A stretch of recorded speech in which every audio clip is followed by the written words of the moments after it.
Can you tell us a little bit about your journey into rugby league? What drew you into sport and how did you overcome any challenges along the way? So I started playing rugby when I was 15 for Huddersfield St Joe's. I started playing from doing netball and swimming. My dad used to play rugby for Castleford, so I always grew up watching the sport, and then an opportunity came about to start playing it. So I played a year at Huddersfield St Joe's, and then I got picked up by Giants. I played there for about 2 seasons and then signed at Leeds 2 years ago. Can you tell us about some of those challenges? So some of the challenges would be probably like getting into the sport initially. There wasn't a lot of work done in schools to kind of promote the game, so I wasn't really sure about the teams and opportunities in the sport growing up. I think it was kind of just myself that reached out to different teams to try and see what opportunities there were, and then I eventually found one. So I'd say definitely growing up I wasn't in a proper pathway, and then I just started playing at 16 and didn't really have the exposure to like the training that some of the girls have now. I think it's a lot better with the under-19s pathways that girls have the time to develop through proper training sessions and with proper coaches, and I think that's probably a bit of a barrier that I have playing now that some of the girls coming through don't have. Well, following on from that, the media representation of women in sport has been a hot topic at the minute with the Vegas trip. Do you think that women's rugby league is getting the attention it deserves, and what more can be done to promote it? I think there's quite a lot being done to try and promote it on like different social media platforms, and definitely the games are being shown more regularly. I think it's difficult with the structure of the women's league in the UK that the games aren't that competitive all year round. So that kind of narrows down the kind of games that can be streamed online, and like I know with Sky it's only certain games that are shown. So I think when the structure of the league changes, hopefully moving forward, that might lead to some changes in the social media and the streaming that's given to games, and it will make it better to watch. I think if you look at sports like football, their leagues are competitive and they're playing competitive games every week, so there can be consistent streaming of those games and different people can see it from different sports. And I think if rugby league gets better and improves over time with new players coming in and the league being more competitive, it'll be better to be shown on the media like other sports are. So what role do you think mentorship and female role models like yourself in the sport play in inspiring the next generation to get into the game? Yeah, it's important. I think obviously with the new opportunities for younger players, with like at Leeds they do RTP sessions, which are development days for girls at different age groups to come in and kind of showcase what talent they've got. And like myself, I do some coaching. I've got a level 2 coaching qualification, so I can go into those sessions and kind of give a bit back to the community by delivering different workshops. I think last week I did one on like tackling and can kind of tune in on an area which I enjoy in my game and kind of give that back to some of the girls. And I kind of didn't have that growing up. I think I didn't really have that mentor to kind of look up to. And I look at some of the girls in the game at the minute who are doing a lot of work, like Jodie Cunningham takes a lot of lead at St Helens doing the development pathways over there, and really just inspiring through her playing career and kind of giving that back through the coaching. And I think if a lot of players start to do that, that's going to help the next generation be in a good place when they're ready to play in the Super League. So if we look at inspiring the next generation of players, what would you say to young girls that are looking to break into the sport and are facing barriers like the ones that you've experienced? I'd say just reach out to as many different clubs as you can. I think if there's not a lot of opportunity in your area, then try and speak to as many people as you can. I think there's a lot of girls that travel based on location. There's a girl at Leeds who travels from Newcastle to come down and play, and you know it might be hard and that might be challenging, but there is opportunities out there. So if you do get the chance to even have a taster session in the sport, just give it a go because you'll really enjoy it. It's a very inclusive space. There's lots of girls from different backgrounds, and a lot of the times the pathways and the sessions that are put on by clubs are often free. So like I say, if you have got the opportunity to get involved, just try it out. And like I tried it from doing different sports, and it does cross over really well. Having a base fitness and competitive nature from playing netball or whatever sport it may be always helps. So yeah, I'd definitely say just give it a go. Following on from that last question, we've spoke about how women's rugby league is growing, but there's still plenty of barriers to overcome. What do you think the biggest barriers are that are facing women in the sport today? I think the biggest barriers in women's rugby league is definitely funding. There's not a lot of money that's pumped into the women's side of the sport.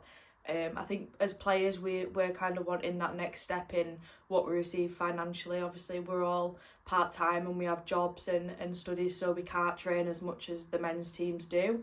I think, again, like I said previously, in other sports, you can see the progression that's happened through the funding received. So yeah, I think definitely putting more money into getting better facilities so that we can train more, and making some players semi-professional so that they can give a lot more focus and time to the rugby. And then again, just putting money into pathways so that the next generation of players coming through are getting access to good coaching and facilities. So you've recently just got back from Vegas playing for England against Australia. Can you just tell us a little bit about how it all went and your experience over there? Yeah, so it was a really good experience. Obviously, getting to go to another country to represent your country was really good. And whenever you play for England, it's always such a special occasion and one that you kind of reflect on as a good achievement. Obviously, going out there itself was really fun. Vegas was a really exciting place to be, and obviously being with your teammates as well, it does make it a fun experience. But on the flip side, obviously we played the game against Australia and it was pretty challenging and the result didn't go our way. I think reflecting on it now, I definitely don't regret going because I've learned so much from that experience, and they always say that the losses are the ones that you learn the most from. And yeah, I think it definitely just shows the gap between the NRLW and the Super League in the sense of, you know, they're really talented full-time athletes that represent their country and perform to the highest level. I think everyone on the day tried their best to perform, but at the end result, it just wasn't meant to be because we're not playing in a domestic competition that's challenging the players that played on that day. So yeah, it's good to reflect on, and I think as an individual there's definitely learnings that I can take from it in terms of my performance and how I can be better moving forward. But in terms of the RFL and what needs to happen, it is that next level in that the league needs to be taken and looked at and seeing what we can do better domestically to make sure that if we do play Australia again that a similar result doesn't happen. But no, I think the experience as a whole was really exciting, and hopefully young players watch that and see how far the game can go. Obviously playing in one of the biggest stadiums in the world against a record crowd was something that I think any girl would want to do in any sport. So the Rugby League needs to use that as sort of still a positive thing and show younger girls out there that they can do amazing things in the sport and there is opportunities there. We just need to make sure that if we do get that opportunity again, that we're in a position to put a better performance together, which is better to watch than what it was. Well, you've just briefly touched on Australia about how they're full-time. Can you then go into like the barriers of you not being full-time and how that affects your performance?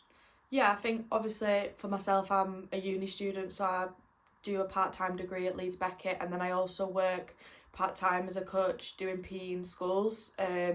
So day to day I'm kind of busy doing that really, and trainings on top of that as well. So at Leeds we're in Tuesday, Thursday and Saturday, and then we are expected to do our own training outside of that. So I think it just means that we've just got a busier day, and like sometimes you can fit in training in the morning or after work, and it's doing it on your own in your own time, whereas probably on Australia they might work a couple of days a week, but they're in long days with the clubs and they're getting that additional support that we don't get.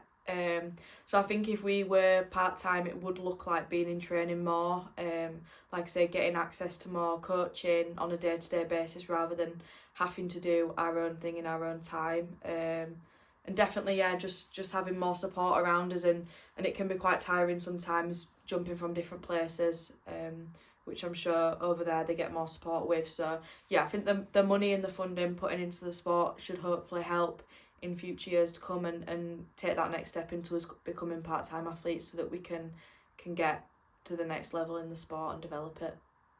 So with the growth of Women's Rugby League, where do you see Women's Rugby League heading in the next 5 or 10 years? What challenges or improvements, shall we say, would you like to see happen? I think in the next 5 years I'd like to see the game growing in terms of, like I said before, the structure of the league. I think the league at the minute isn't competitive due to the amount of players playing the sport. So the next step I think needs to happen is that league needs to get smaller and then give the other teams time to develop and grow. And then once that next generation of players are ready, then you can start filtering those players into different teams. And then once a team is playing well, then they can be brought up into that 4-team league to make it more competitive.